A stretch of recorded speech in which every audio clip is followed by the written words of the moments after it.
Dua negara, dua ambisi transportasi cepat. Di Indonesia, kereta cepat Wush membentang dari Jakarta ke Bandung sejauh 142,3 km. Ambisi itu membuat Indonesia jadi negara pertama di Asia Tenggara yang memiliki kereta cepat dengan teknologi tinggi. Sementara di Timur Tengah, Arab Saudi membangun Haramain High Speed Rail atau HHR yang membentang sejauh 450 km dan dicanangkan hingga 1.500 km. Meski Haramain 3 kali jauh lebih cepat, biayanya ternyata jauh lebih murah dari Wush. Kok bisa ya? Apa yang membuat proyek Wush begitu tinggi?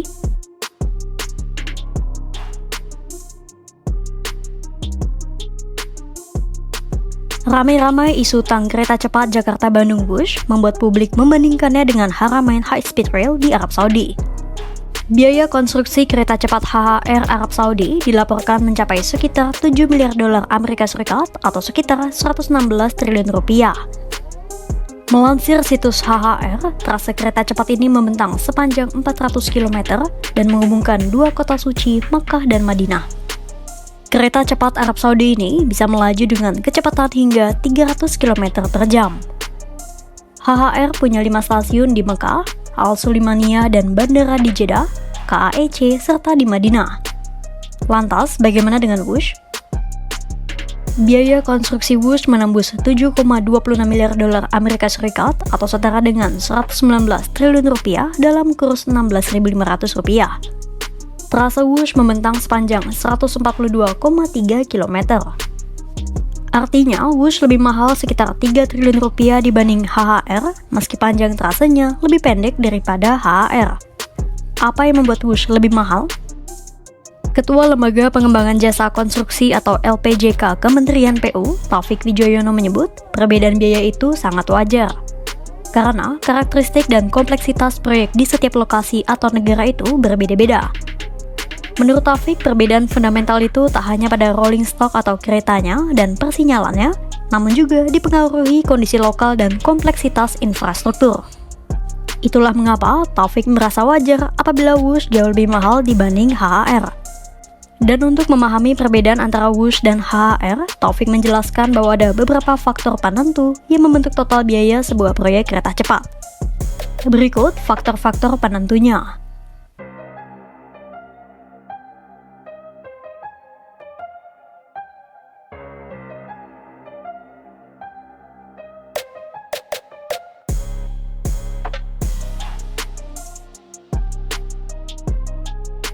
Nah, dari semua faktor itu, menurut Taufik ada dua hal yang membuat Wush jadi jauh lebih mahal ketimbang HHR, yakni kerumitan pembebasan tanah dan jenis teknologi konstruksinya.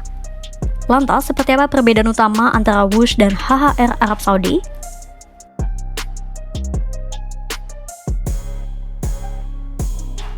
Nah, ini dia perbedaan utama antara Wush dan HHR. Seperti sudah disinggung di awal, perbedaan biaya per kilometer antara Wush dan HHR itu sangat dipengaruhi oleh jenis struktur yang mendominasi lintasan. Tapi, perbedaan paling mencolok adalah geografis di mana infrastruktur ini dibangun. Pertama, kita bahas Wush dulu. Kompleksitas trase Wush itu jauh lebih rumit karena Wush melewati 9 kabupaten atau kota dengan kepadatan tinggi. Alhasil, KCIC harus mengeluarkan biaya untuk pembebasan tanah. Wush lebih banyak menggunakan struktur jembatan atau layang. Menurut Taufik, struktur itu jauh lebih mahal dibandingkan pembangunan di atas tanah atau subgrade. Pasalnya, trase Wush itu sebagian besar dibangun melayang dan menembus bukit atau gunung, jadilah biaya konstruksinya tinggi.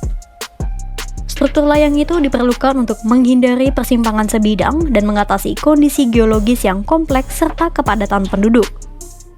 Kondisi geologis yang dilalui pun juga sangat rentan gempa, longsor, dan tanah lunak, sehingga membutuhkan struktur anti gempa serta fondasi yang sangat dalam, tahan, dan kuat. Nah, kondisi geologis itu juga yang menyebabkan terjadinya pembengkakan biaya sampai 1,2 miliar dolar Amerika Serikat. Karena KCIC harus melakukan negosiasi, ganti rugi pembebasan lahan, proses administrasi terkait lahan, dan kajian teknis teknologi konstruksi yang panjang. Sekarang kita bandingkan dengan kereta cepat Arab Saudi.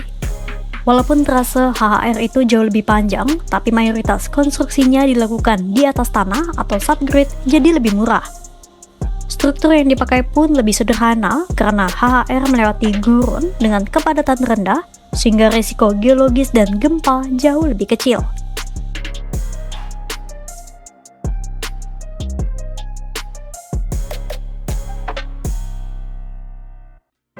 Nah, itulah hal-hal yang membuat kereta cepat Wush membutuhkan biaya yang jauh lebih tinggi. Meski demikian, tingginya biaya KCJB tidak sebanding dengan pendapatan Wush. Dalam skenario optimis, KCJB seharusnya melayani 76.000 penumpang dalam sehari. Sementara dalam skenario pesimis, setidaknya 50.000 penumpang per hari. Skenario itu dibentuk agar KCJB bisa balik modal untuk membayar utang terhadap China Development Bank atau CDB yang memberikan pinjaman terhadap Indonesia. Namun nyatanya, dalam sehari, Wush baru bisa melayani sekitar 20.000 penumpang dan itu pun hanya di akhir pekan. Masih jauh di bawah perkiraan, bahkan skenario pesimis. Di lain sisi, Presiden ke-7 Republik Indonesia, Joko Widodo menyebut, Wush itu dibangun sebagai investasi sosial, bukan untuk mencari laba. Artinya, Wush ditujukan untuk hal-hal lain seperti meningkatkan ekonomi masyarakat sekitar dan mengurangi polusi ketimbang mencari laba. Lantas, bagaimana pendapat pakar atas pernyataan Jokowi itu?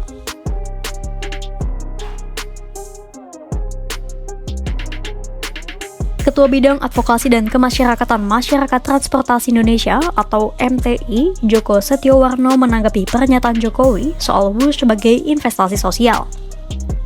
Joko menyebut kereta cepat Wush bukanlah sesuatu yang mendesak apabila tolok ukurnya sebagai investasi sosial. Joko bilang ada kebutuhan transportasi lainnya yang lebih mendesak jika tolok ukurnya investasi sosial.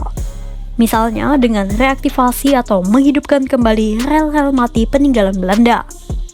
Menurut Joko, hal itu jauh lebih berdampak dan bisa dinikmati jutaan orang. Hal lain yang lebih mendesak adalah elektrifikasi dan pembangunan double track rel-rel kereta di sejumlah kota besar.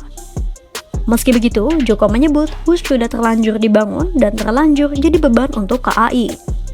Joko pun menegaskan mau tak mau Danantara harus menyelamatkan keuangan KAI. Menurut Joko, pemerintah tak punya opsi lain selain menyelamatkan KAI dengan suntikan modal dari Danantara.